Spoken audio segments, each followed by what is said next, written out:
today's episode of the 6Ps podcast is going to focus on the key theme of insular communities. So we're going to break this key theme down, provide you with some vocabulary, look at some ways into writing paragraphs, provide you with some plans on writing paragraphs, and as well as that, we're going to provide you with some sample reading to look at. So with our key areas of comparison, we're going to focus on insular communities and conservative communities as well. So our key vocab, the word insular is going to be really important. What does that mean? Well, to be insular means to be ignorant or uninterested in or of cultures, ideas, or people outside one's own experience. And this is obviously really clear when it comes to our geographically isolated settings of Salem and Dungatar. It's always good to work out synonyms as well. So instead of insular, we might say restrictive, isolated, tight-knit, narrow-minded, parochial, which is a really good word to use to describe Salem because it has sort of those religious undertones, and closed. And it's really important in any writing that you're using your synonyms to ensure that your writing is engaging and your vocabulary is complex and sophisticated. So let's start by looking at our two settings, and we'll start with the Crucible and Salem Village in 1692. It is based around strict Puritan values, and we know that that sort of involves hard work, discipline, and prayer. Definitely no room for anything resembling vain enjoyment. Now, it's very much a patriarchal society where men have all the power, and it's no mistake that all the authoritative figures are male and are religious as well, obviously through Paris and Danforth. The other thing to think about too in terms of the patriarchal society is within relationships, and it's clear that the men have the power here. The geographically isolated positioning of Salem Village is also important. It's a long way away from other towns. We hear about rebellion in Andover, but we really don't hear much about the outside world, which is really interesting. And obviously it is a frontier town, so it's very close to the forest. In comparison, The Dressmaker is set in Dungatar in the 1950s, so a different time period and also a different country. So rather than America, we're dealing with Australia. And rather than strict Puritan values, we're dealing more so with conservative values. And we see that particularly through characters like Molly and Tilly, who are blamed or disrespected because of what's happened to them in the past. Just like Salem, though, it is a patriarchal society where men have the power. In fact, men abuse their power. And this is particularly seen within relationships. Another similarity, of course, is the fact that it too is geographically isolated. So we hear again of two other towns, Winyip and Ithaca, but they're a long way away. We also know the outside world is a long way away, that not many people visit Dungatar. Sergeant Farrett's very surprised when a passenger arrives in the first chapter. But we do hear about characters going to Melbourne and how that's a really big experience for them. So, our key ideas. It's really important to think when it comes to a key theme, in this case, insular communities, to work out or think about what messages the texts teach us about insular communities. A really good activity to do is to write down statements which explores these different ideas. And a great way to do that is to start with the sentence starter, both texts examine, or both texts explore, or both texts depict. So I want you to think about what things we learn from a text about insular communities. I'll give you a moment to think about that.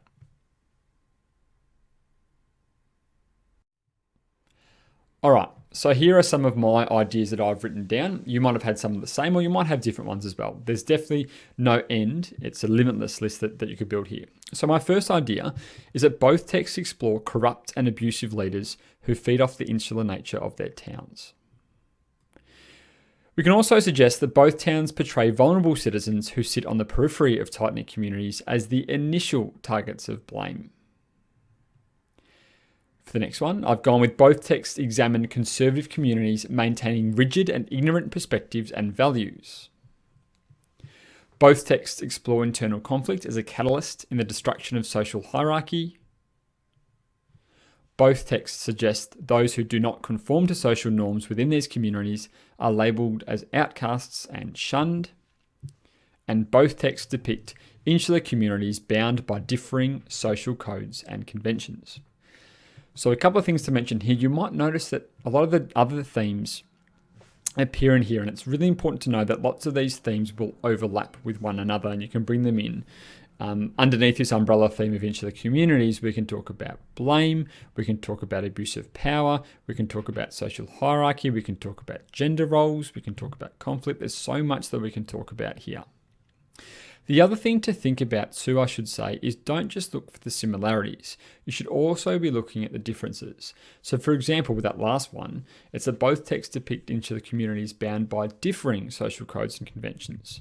So while there are some similarities between the two towns, there are also significant differences. And it's really important in your writing that you always discuss both the similarities as well as the differences. So we're going to focus on one for now.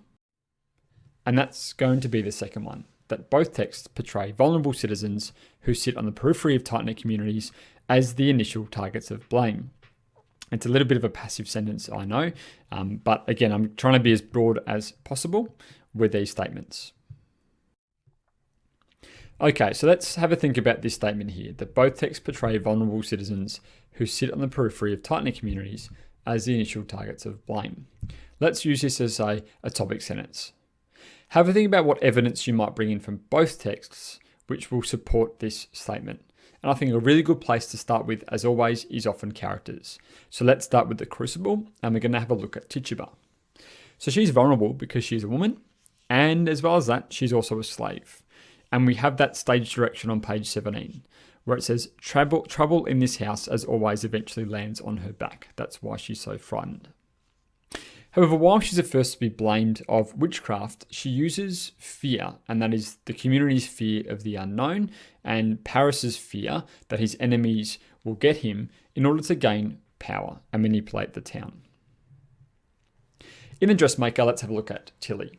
She is a bastard girl and an illegitimate child. That's why she's looked down upon and scorned by society. We also know as well that there was an event that happened in her childhood that led her to be, I guess, blamed for the death of a young boy in the town. Now, she does provide the town with her dress sense and her haute couture outfits, yet even given this, she's still shunned by the community, and this is evident at the town ball when her name is scratched out of the seating plan. In the end, though, she is able to exact revenge on the town, and she ends up burning it all down. So when it comes to writing paragraphs for comparative texts, I think it's really important that you, and again, this is a template structure of a main body paragraph, it's really important that you are looking to compare the text as often as possible. So there are a range of ways to go about this. This is just one way. You might have a different way, and that's okay. But I like my topic sentence and my linking sentence to always cover both texts. And I've got my sentence starter up the top there. Now within my main body paragraph, I want to talk about both texts twice if possible. So the first time it might be to do with a similarity. So this happens in The Dressmaker, and I give my evidence and I explain it. In the Crucible, similarly, this happens and then explain it. And then I might go back again and talk about both texts, but this time with differences, or whichever one you didn't cover previously. For me, the reason why I like this is firstly, it ensures that I'm always comparing. There's a little bit of complexity to it in terms of the fact that I'm always looking to look at similarities and differences. And above all, and more than anything, it just shows the examiner that yes, I am comparing, and you can get that comparative vocab in there really effortlessly, which I really, really like. Again, there are other structures for comparative essays. Some ask you to write on one text in a paragraph, the other text in a second paragraph, and a third main body paragraph might combine both of them. This is English and EAL. There's no one right way to go about things. So this is what I use, but again, it's up to you with what you want to use. So let's have a look at a sample paragraph. Both texts portray vulnerable citizens who sit on the periphery of tight-knit communities as the initial targets of blame. In the Crucible, it is the slave Tituba who is first questioned for practicing witchcraft. Miller's stage directions highlight that trouble always lands on Tituba's back, suggesting her as a source of continual blame within Salem. In addition, the town's narrow-minded and parochial attitudes lead to a perverse manifestation of panic, where women are predominantly blamed and hysteria overtakes rational thinking. In a similar way, Tilly in The Dressmaker is blamed for Teddy's unfortunate death. As a bastard girl and illegitimate child, Tilly is an easy scapegoat for the Dungata citizens as she does not conform to the town's conservative ideologies. Ironically, her lascivious and salacious father and privileged councillor Evan Pettyman's behaviour is not chastised but merely ignored. Yet, the helpless Tilly is continually ridiculed, further cementing the contradictory and closed-minded attitudes within Dungata. Tilly's isolated position within the town is exacerbated by the positioning of her home on the hill, which casts a shadow over the town, leading to further retribution and retaliation. However, Tilly utilises the town's deep-seated jealousies and the disastrous production of Macbeth as a vehicle for vengeance, igniting a fire which destroys the town. Leaving them homeless and heartbroken, the fire symbolises Tilly cleansing herself of the suffering bestowed upon her by the town's insular and vindictive nature.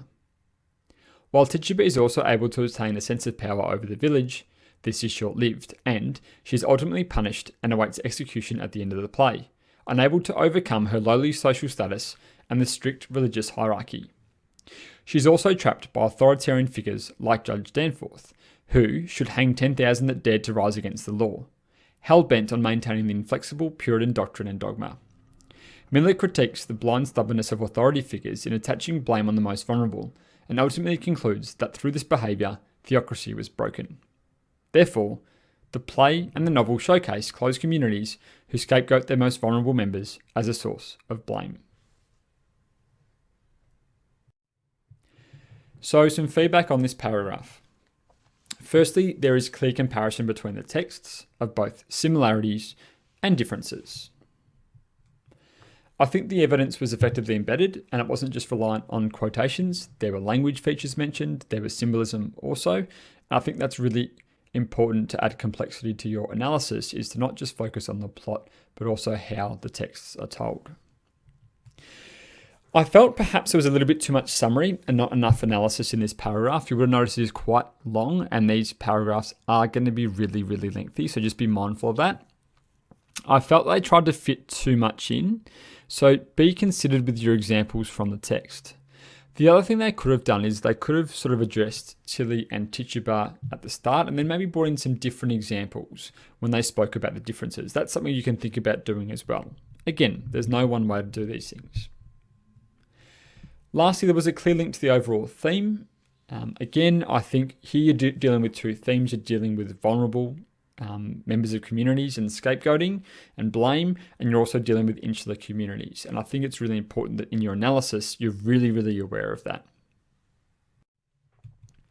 All right, over to you now. I want you to have a go at writing on some of the other topics that we looked at earlier on, and I'm going to provide you with a little bit of advice to help you get there. Remember, the more you write, the better prepared you're going to be when it comes to the SAC and also the exam. All right, so let's have a look at this statement. Both texts depict insular communities bound by differing social codes and conventions. This is where I was talking about before. We can look at the similarities and differences between the two towns. So let's start with the Crucible and Salem, which is a religious village where they uphold Puritan values that lead to a strict and somber way of life.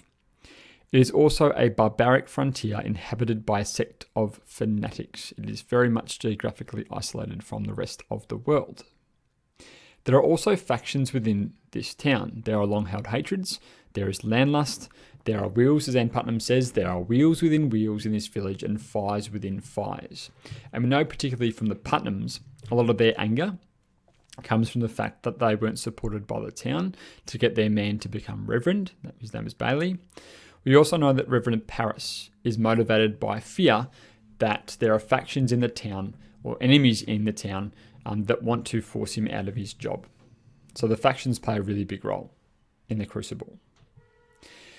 So the dressmaker in Dungatar, yes, it's also a bit of a rural community. They also have conservative values, but they're not religious. There are clear social classes in this town though. There's an upper class, a middle class, and a lower class. The quotation I really like though comes in about chapter 3 or 4. It's, "You can't keep anything secret here. Everybody knows everything about everyone, but no one ever tittle-tattles because then someone else will tell on them. But you don't matter. It's open slather on outcasts." So with that, we can see that just like Salem in Dungatar, there are lots of rivalries and petty jealousies within the village, and these end up escaping it towards the end of the play. The end of the novel, I should say. Just like in the play, it's the witch trials that are used as a vehicle for people to, I guess, bury hatchets and bury their grudges with other people. So we have two communities here that act in a similar way, yet still have slightly different codes and conventions. Let's have a look at another idea. That both texts explore corrupt and abusive leaders who feed off the insular nature of their towns. And when it comes to corrupt and abusive leaders, we can reel off many names from the Crucible. We've got Reverend Paris, we've got Putnam, and we've got Danforth as well. And you notice that Paris and Danforth have sort of religious leadership positions and legal ones too, to an extent, particularly with Judge Danforth. Putnam's role as a leader in the community is built on the amount of land that he has though. And we have that great quote from Giles Corey, who calls out about Putnam that this man is killing his neighbours for their land. We know that Paris feels insulted if someone rose to shut the door without first asking for his permission, and we also know that he had no time for children.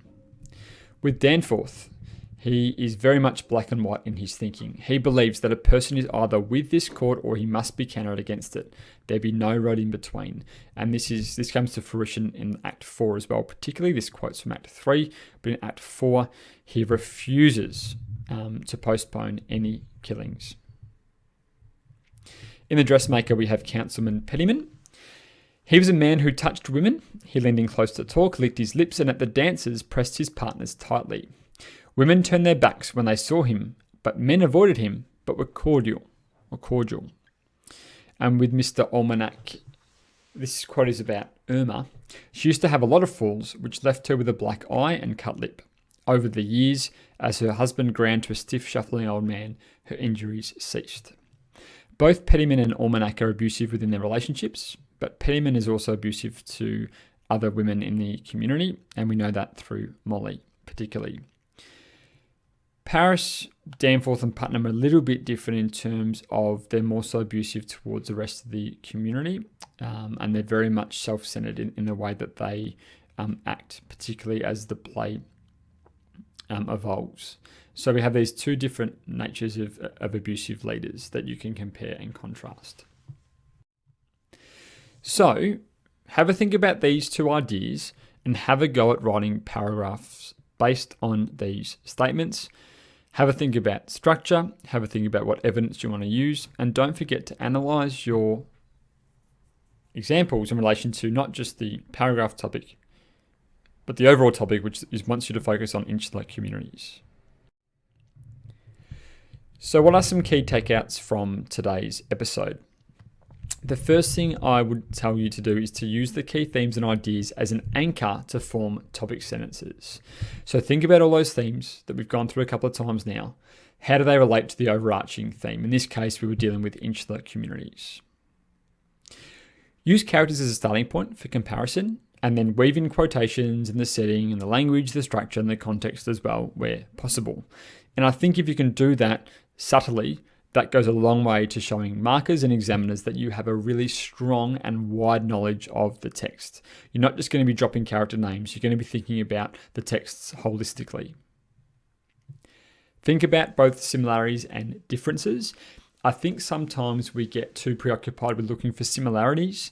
These two texts are really different. When I went to read The Dressmaker for the first time, I found it really difficult at first to make connections to The Crucible. But then when I read it a second time, I started noticing lots of little differences that I thought would be really useful to write on. And some of those I've mentioned earlier on in this video. So while similarities are great, we really do want to focus on differences as well. And quite often with the differences, they might provide you with more unique perspectives of the text, and examiners and markers really like that stuff. The last thing I would say to you all is to practice writing as often as possible, and it's never too early to start. Not only will your writing improve in terms of its fluency and its expression, but your text knowledge often evolves as well the more that you write. So that's really important to think about. And you might use it to planners from earlier on today as a good place to start. That's what we have time for on today's episode of the 6Ps podcast, though. I'll be back over the next few weeks looking at different themes. But again, remember that proper prior preparation prevents poor performance.